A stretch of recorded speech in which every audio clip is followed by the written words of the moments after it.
The station lights glowed in pale blue arcs across the hangar as Captain Rowan walked through the long corridor. He had seen many ports in his years of service, but this place felt different. Today, he had not come as a soldier or diplomat. He had come because someone important had summoned him. The message had been formal and sealed with the crest of a foreign empire he had never expected to meet again. His boots echoed on the metal floor as he approached the wide chamber where the meeting was set to take place, and his heartbeat rose with each step. He kept reminding himself that this was only a ceremonial visit, yet something inside him disagreed. A decade earlier, he had made a decision on a battlefield that changed 2 lives. During a mission on a distant desert moon he had encountered a caravan transporting enslaved beings. Among them had been a tiny alien girl, no older than 8. She had been trembling, lost, covered in dust, and clearly alone in the universe. Rowan had not been able to turn away. He had broken protocol and freed the captives. Most had fled into the dunes, but the girl had clung to him with quiet desperation. At the time, he had not known her name or her heritage. He had only seen fear in her eyes and decided that she would not face that fate any longer. Now he had been summoned by the ruler of a rising empire, and distant rumors claimed that the new sovereign was young and unyielding. Those rumors whispered of a leader with strategic brilliance and a strange admiration for humans. Rowan did not believe gossip, but the timing stirred thoughts he had buried. He wondered what had happened to the girl he had once rescued. After their escape, she had been taken in by a humanitarian ship, and he had never seen her again. Sometimes he imagined she had settled somewhere safe and remote, perhaps living a quiet life. Other times he feared she had faced more hardship beyond his reach. The chamber doors hissed open. Inside, wide banners of deep emerald silk draped from tall pillars. A raised platform stood at the far end, surrounded by guards in ornate armor. Every detail signaled power, but also grace.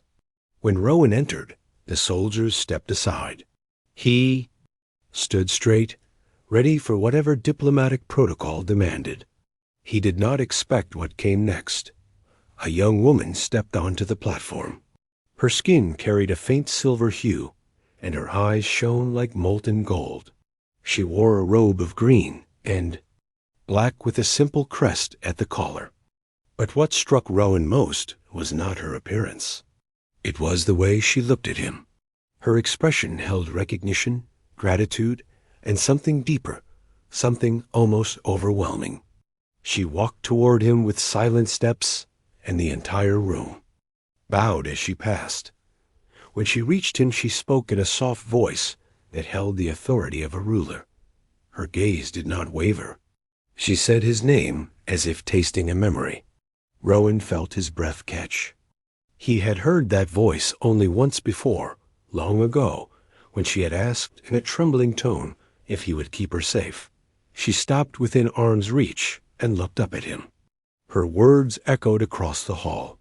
"You rescued me when I was a little girl. You lifted me from chains no one else saw. You brought me hope when I had nothing. Now I stand before you not as a frightened child, but as the rightful ruler of my people." Rowan took a moment before speaking. The weight of her words felt heavy. He had always believed that heroic acts were nothing more than choices made in the moment. To her, it had been something greater. He tried to respond with humility, but she raised a hand to halt him. Her eyes softened. "You should know my name. I am Lara. That is the name my mother gave me before she died. I did not speak it for many years because I had no strength to claim it. You gave that strength back to me. I claimed my heritage. I reclaimed my title. And now I lead the united houses of my world." Her voice carried pride, but not arrogance. The guards around her stood with discipline, their expressions unreadable. Rowan bowed slightly, though he seldom bowed to any ruler. In this case it felt natural. Lyra stepped closer, and studied the weathered lines on his face. She seemed to examine every small detail, not out of judgment, but out of some profound respect. He wondered if she still remembered the dusty moon, the burning sun, the moment he lifted her into his arms, and promised that no harm would reach her again. Those memories had faded into fragments for him, but she carried them with clarity. She gestured for him to walk beside her. The guards parted, and they moved through a tall archway into a private corridor lined with glowing crystal patterns. Each step seemed to hum with energy. Lyra spoke again in a quieter tone. "When I escaped with you, I did not know the meaning of compassion. I had lived under cruelty and fear. You were the first being who treated me as more than a burden. I studied your people after I grew older. I learned of your history, your struggles, and the courage your kind is known for. Humans rise even when the universe expects them to fall. That idea shaped my leadership." Rowan listened in silence. He had been in many battles and had saved lives without expecting thanks. Hearing these words from a now powerful leader felt strange, but deeply moving. He still saw a trace of the little girl he had carried across the sand. Though now she spoke with confidence and command, they reached a balcony overlooking a wide lake below the station. The water shimmered with luminous algae, forming bright streaks across the surface. Ships rose and descended in graceful arcs, leaving traces of blue light in the air. Lyra leaned on the railing and looked at the horizon. There was a time when my people were scattered. Our noble houses were divided by conflict and betrayal.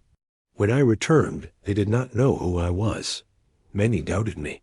Others sought to use me. But I remembered your words during that escape.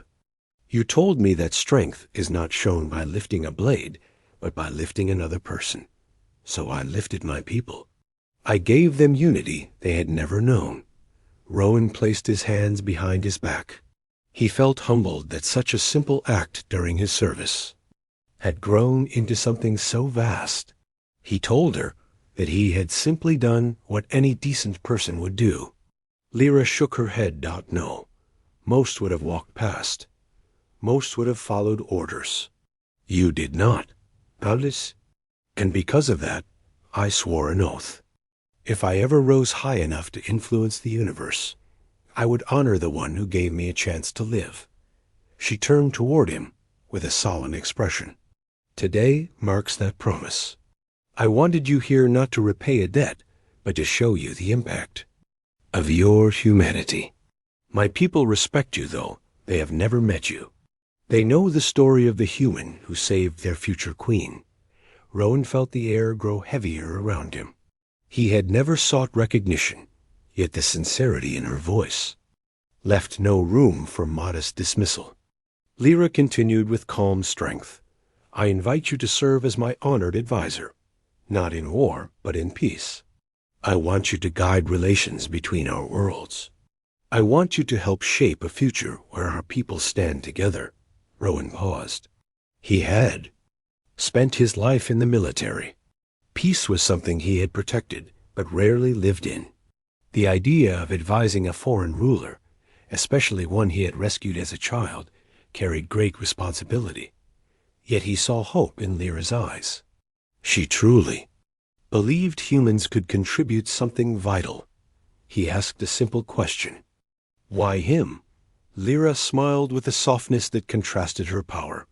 Because you saw me, not as a prisoner, not as an alien, but as a child who deserved to live. That is the perspective I need beside me. She extended her hand, and Rowan felt a surge of emotion. The gesture symbolized trust, alliance, and remembrance. He accepted her hand with steady resolve.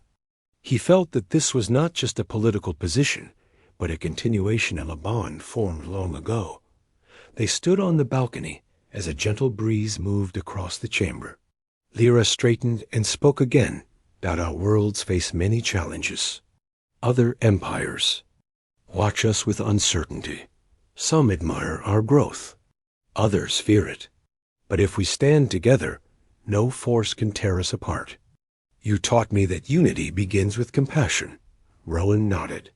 He felt ready to accept the role.